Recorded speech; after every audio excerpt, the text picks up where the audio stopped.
Renunciar al refugio en Canadá, lo que toda familia hispana debe saber antes de decidir.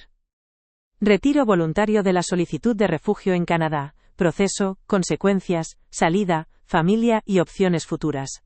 Hay personas que llegaron a Canadá buscando protección y que, con el tiempo, sus circunstancias cambiaron. Tal vez encontraron otra vía migratoria, tal vez decidieron regresar a su país. Pero retirar una solicitud de refugio tiene consecuencias legales permanentes que es vital conocer antes de actuar. En Canadá, quien desea retirar su solicitud de refugio debe seguir un proceso formal. La autoridad responsable del proceso de asilo es la División de Protección de Refugiados, conocida como RPD, que forma parte de la Junta de Inmigración y Refugiados de Canadá, la IRB por sus siglas en inglés. Antes de hablar del proceso, hay una advertencia que la propia IRB establece con claridad en su guía para solicitantes. Retirar o abandonar una solicitud de refugio significa que no se podrá presentar otra solicitud de refugio en Canadá en el futuro. Esa consecuencia es permanente. El proceso de retiro ante la RPD. Si la solicitud ya fue referida a la RPD, el formulario oficial es el RPD.24.01, titulado Aviso de retiro de una solicitud de protección de refugiados. Lo emite la propia IRB y está disponible en su sitio oficial. El formulario puede completarse a mano o de forma electrónica, pero la firma debe ser manuscrita. Una vez completado, se presenta directamente ante la División de Protección de Refugiados. También es posible expresar el retiro de forma oral durante la audiencia, si ya tiene una fecha programada. La RPD generalmente acepta el retiro. Sin embargo, según la regla 59.2 de las reglas de la División de Protección de Refugiados, la RPD puede rechazar el retiro si considera que aceptarlo constituiría un abuso del proceso. Esa decisión queda a criterio del tribunal.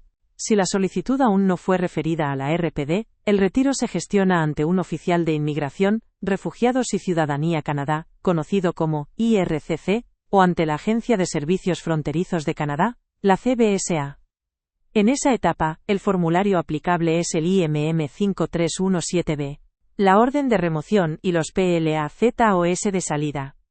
Una vez que la RPD acepta el retiro, la persona recibe una orden de remoción dentro de los 15 días siguientes a la aceptación. A partir de que esa orden se vuelve ejecutable, la persona tiene 30 días para salir voluntariamente de Canadá. Antes de salir, la persona debe notificar con anticipación a una oficina de la CBSA, para que se puedan hacer los arreglos necesarios y confirmar la salida. Canada.ca. Confirmar la salida con la CBSA es un paso obligatorio, no opcional. Sin esa confirmación, las consecuencias legales se agravan. Si la persona no sale dentro del plazo de 30 días, o no confirma la salida con la CBSA, la orden de salida voluntaria se convierte automáticamente en una orden de deportación. Una orden de deportación prohíbe permanentemente el regreso a Canadá sin autorización expresa. Costos de la salida. Las personas que son removidas de Canadá son responsables de pagar sus propios costos de viaje. C. En los casos en que la persona no puede o no quiere pagar, la CBSA puede cubrir esos costos, pero ello genera una deuda que deberá saldarse antes de cualquier solicitud futura de regreso al país.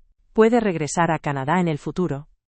La respuesta depende del tipo de orden de remoción que se haya recibido. Existen 3 tipos según la Ley de Inmigración y Protección de Refugiados, conocida como IRPA. Cada uno tiene condiciones distintas para el regreso futuro. Una orden de salida obliga a la persona a salir dentro de 30 días y a confirmar la salida ante la CBSA. Si cumple esas condiciones, puede regresar a Canadá en el futuro siempre que cumpla los requisitos migratorios vigentes al momento del reingreso. Es la orden menos severa. Una orden de exclusión obliga a salir de inmediato y prohíbe el regreso por un mínimo de 1 año. Si la orden fue emitida por tergiversación de información, la prohibición es de 5 años. Si la persona quiere regresar antes de que venza ese periodo, debe solicitar una autorización para regresar a Canadá, conocida como arreque. Una orden de deportación prohíbe permanentemente el regreso a Canadá. Para poder regresar en el futuro, la persona debe obtener una autorización para regresar a Canadá, la ARC. Si regresa sin haberla obtenido, puede recibir una nueva orden de deportación. La autorización para regresar a Canadá se tramita ante IRCC. Para que sea considerada, la orden de remoción debe haber sido ejecutada primero por la CBSA. Si la CBSA pagó los costos del viaje de salida, la persona deberá reembolsar esos costos antes de que se emita la ARC. Las tarifas de procesamiento no son reembolsables sin importar la decisión final. Puede retirar solo uno de los integrantes del grupo familiar. En los casos de refugio, las solicitudes familiares suelen estar vinculadas. Cuando el titular principal retira su solicitud, los dependientes incluidos en ese expediente también quedan afectados por la orden de remoción.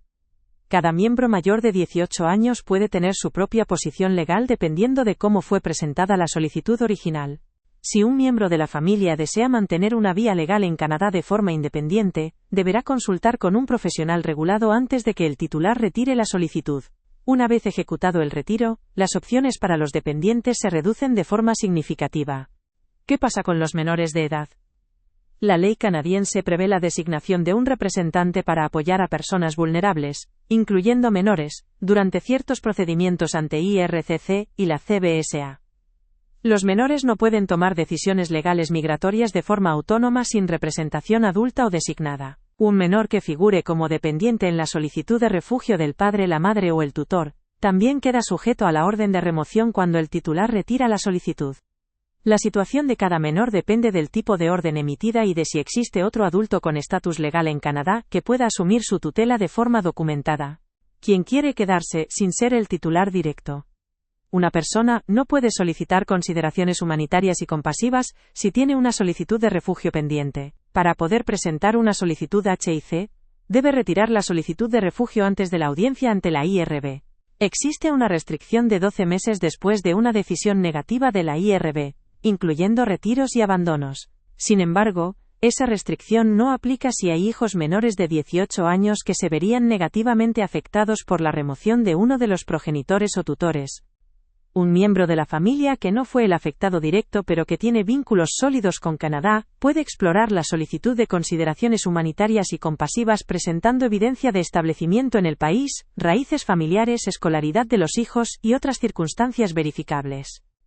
Esa evaluación es discrecional y no garantiza aprobación. Opciones futuras de regreso legal. Quienes salieron de Canadá con una orden de salida y confirmaron su salida correctamente, pueden explorar en el futuro opciones como visa de visitante, permisos de trabajo, estudio o patrocinio familiar, siempre que cumplan los criterios vigentes al momento de aplicar y no tengan inadmisibilidades activas. Quienes salieron con una orden de exclusión o deportación deben regularizar su situación primero mediante la ARC, antes de intentar cualquier reingreso. Si las circunstancias que causaron la orden de remoción no han cambiado, es menos probable que se apruebe el regreso. Cada solicitud es evaluada de forma individual. Rol del paralegal en organización documental. Un paralegal o consultor de inmigración autorizado puede ayudar a organizar los formularios del proceso de retiro, preparar la documentación de salida y orientar sobre los pasos ante la CBSA. Muchos de esos trámites no requieren necesariamente un abogado en situaciones sin complejidades adicionales. Sin embargo, cuando hay menores involucrados, cuando existe incertidumbre sobre el tipo de orden de remoción, o cuando algún miembro de la familia desea explorar vías legales para permanecer en Canadá, la representación por un abogado licenciado o consultor de inmigración regulado ante el Consejo Regulador de Consultores de Inmigración y Ciudadanía, el CRCIC, es altamente recomendable. Muchos procesos migratorios en Canadá no requieren abogado. Sin embargo, situaciones que involucran menores, dependientes con necesidades específicas, posibles órdenes de exclusión o deportación, o quienes desean permanecer bajo una vía alternativa, sí requieren orientación profesional regulada. No se brinda asesoría legal individual en este contenido. Cada caso depende de circunstancias individuales. Para asesoría legal específica, consulte con un abogado licenciado o un consultor de inmigración autorizado.